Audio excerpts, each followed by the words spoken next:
I've seen Abu Baba and Abu Mama, Nabakwati, special Abu Mama, Nabakwati Labantuana. But when you are a failure, Impedia Kanyegu Zulunge. Let me tell you, when you tell a child, Utiwena, Uzuyofa, and Yagulbon in Kalayo, Urutumtuani Tomkop, no manga see Tomkop, Oba Kolu Mama, let Kamalek Alalia, like a seed on a fertile ground, Riaka. Umamutizeni Tomkop, lentaba hiyo bekanga si hiyo mara ngea na maswi wako ya manifesta besithi wena ngasho ukuthi zoba so ukutaba ukuthi uya uyitshalile wayithelelela ya manifesta. You must never speak in abantwana baganga siyazi.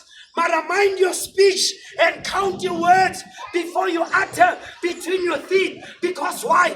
That way you say aan die kind gaan manifesteer aan die einde van die dag. Lomntana akubili amagama omzali athi umama nakakhulumile rubaba iyo yenzeka. There are a lot of them that are destroyed by the words of the parents. Wababona nabakwatile abomama nabakhipha amagama. Lenjalo yangeke ilunge empilweni uzoba yifela awuziyofa lento yakhe nayakha lomntwana ebelento.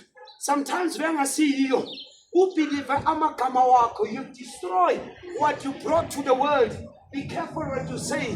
Death and life is upon your tongue. What you're going to be, it's inside of you. Now from your sokweni i-choice yakho. Now from your paradise i-choice yakho. And bengentshela amagama okuphila.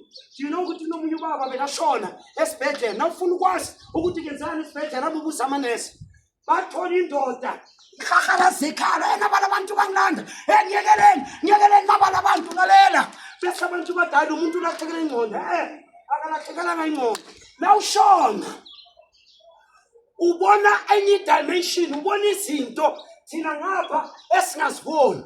Ungena kwenye dimension sithi yahlala kahlali sekuba sobala ukuthi usebenzele izulu noma usebenzele isihogo. That's why abanye basimoshela bayakhala bathi nabalabantu bangilanda nabalabantu nazi izinto nalithi nyabheka yena uyabona mara thina sila. Be careful. Can you close our eyes?